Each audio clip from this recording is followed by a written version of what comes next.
Do you have trouble beating Izaro in the Labyrinth? Don't worry, the key to the fight is understanding the mechanics, and I, Yoji, am here to help you. You will meet Izaro 3 times in each Labyrinth run, and properly completing the first 2 encounters can make the third fight a lot easier. Plus, there are sometimes items you can find in the Labyrinth to help you with the next Izaro fight, and I will explain what they do and how to find them. First, we will have a look at Izaro himself and the attacks he uses. Secondly, we look at the green lady called the Goddess, and at how she influences the fight and what to look out for. And lastly, we look at the additional mechanics that come with the fight. So, about Izaro himself. There are 2 versions of him. One wields 2 one-handed swords, the other one wields a 2-handed mace. With the weapons he uses, however, only his most damaging move changes. All the other attacks stay exactly the same, no matter which weapon he uses. The most damaging move of Sword Izaro is an attack I call his Wind Slash. Izaro spins around before unleashing a wave of physical damage towards you. It reaches very far, easily from one side of the room to the other. So moving straight away from him does not help you avoid this move at all. Instead, you should try to sidestep it by circling around him. It does physical damage and is a spell, so it cannot be evaded, but it can be spell dodged or spell blocked. Maced Izaro does not use the Wind Slash attack, but instead a very powerful ground slam. He lifts his mace above his head and slams it down in front of him. This attack does physical damage. It also does higher damage in the center and less in the outer areas. All of his other attacks he uses no matter which weapon he has. There is his Leap Slam, a physical attack that has him jump on top of you.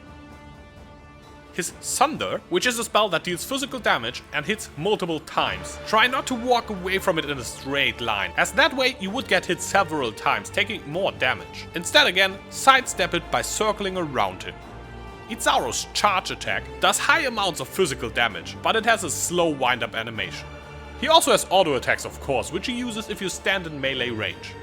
Izaro can also summon spikes from the ground below you. He will go down to one knee and the spikes will appear below you, slowing you down and dealing some damage. From my testing, this seems to be a physical degeneration effect.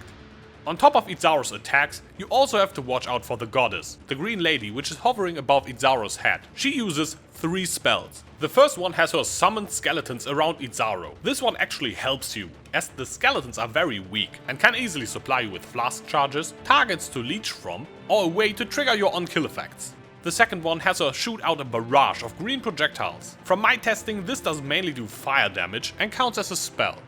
Her third spell is only used in the third and last encounter with Izaro. In that fight there will be traps present. Which traps exactly you find in the last room changes with the daily layout of the labyrinth. A green circle will appear around Izaro and a second one somewhere in the room, usually above the traps. If you stand in the circle close to Izaro, you will be teleported to the other circle after a short duration, usually finding yourself in the middle of deadly traps. This can get you to lose orientation and get you killed quite easily by the high damage of the traps. As a melee character, just step away from him when this spell is used. But be careful, sometimes he dashes to you right before the spell activates, catching you off guard and teleporting you around unexpectedly. Alright, so much for Izaro's attacks and the goddess's spells. Next up we have to talk about the mechanics of the fight. In the first 2 encounters with him, Izaro will have some form of aid coming from his surroundings, either granting him buffs, summoning additional monsters to his side, or casting spells and curses on you. Depending on how you complete each of those encounters, Izaro will or will not take over those buffs to the next fight. I will explain how to complete each of the possible mechanics so that they don't carry over to the next battle. You can see which buffs were carried over from the previous encounters by looking at these platforms before each boss room. Also, sometimes you can find forgotten reliquaries, aka trinkets, in the labyrinth rooms before the encounter to help you with the fight. Those rooms are marked by a circle and are usually side areas. In those areas, you can find a chest that contains that trinket. This can make the fights a lot easier. And if you have trouble with Izaro, you should try and get them, if they are available in the current labyrinth layout. Now for the actual mechanics.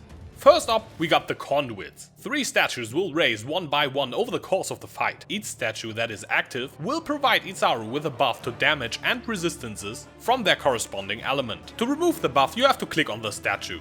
Izaro will carry over all statues that are active when he leaves to the next fight. Izaro will leave the first fight when he reaches 66% health, and he will leave the second fight once he reaches 33% of his health. So timing is key when trying to deactivate all 3 statues at the same time before quickly finishing off Izaro. Having the trinket Cube of Absorption available makes it so that the first conduit you click will deactivate permanently.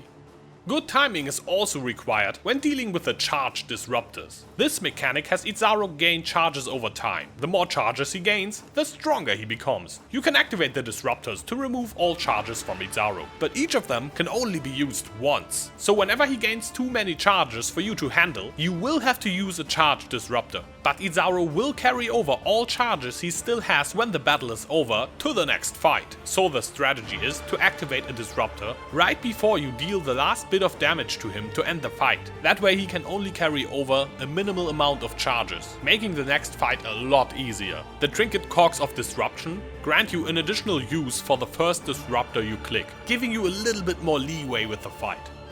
Elemental Essences has Izaro summon 3 Golems over the course of the fight, one of each element. The Golems will slowly start walking towards Izaro. If they reach him, he will absorb them to gain a buff, granting him additional damage and resistances from the respective element. Each Golem absorbed will be returning in the following fights. So your goal is to kill the Golems before he can absorb them. The best way to do this is to lure Izaro away from the Golem, to for example the top corner of the room. Once he charges away, you run to the Golem and focus him down as quickly as possible. Repeat this very quickly for each Golem before you defeat Izaro. The Orb of Elemental Essence trinket allows you to instantly kill the first Golem you hit, which of course is pretty damn useful.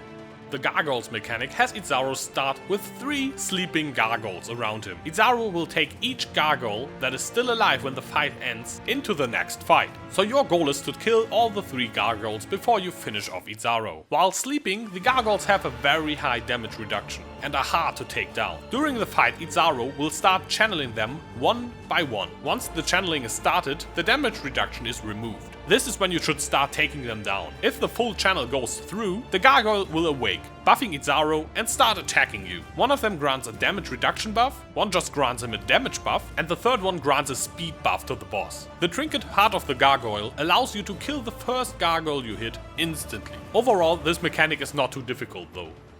If Izaro is supported by idols, 3 statues join him in the fight, one of each element. These statues have life bars, which continuously regenerate. Once a statue reaches full life, it will cast a spell which places AoE explosions of the respective element all over the room. Each statue that hits full life, even once, will return in the upcoming fights, no matter at what health it is at the end of the battle. So your goal is to prevent any statues from reaching max life during the whole fight. This can be very difficult to do, especially if either your mobility or your damage is not high enough. The trinket Sands of Eternity help greatly with this, as it prevents the first statue you hit from regenerating at all, so you only have to focus on keeping down 2 of the 3 statues. Next up, we have Izaro supported by lieutenants. One of each element will join him in the fight. Any lieutenant not killed will return in the next battle. I found them not very hard to deal with. They are pretty tanky, they deal moderate damage, but overall not too much of a problem. The trinket Bane of the Loyal will make you kill the first lieutenant you hit immediately. Summoning portals are probably the easiest of all the mechanics though. If you have a build with solid AoE damage, they will probably help you restore your flask charges, if anything. They do summon skeleton mages, each of their respective elements, and you can destroy the portals by attacking them. Each portal left alive at the end of the fight will be present in all the upcoming fights. But as I said, it's not much of a problem at all. The Portal Shredder trinket will make you instantly kill the next portal you hit. And if your build is struggling with AoE damage, you might as well take the portals out.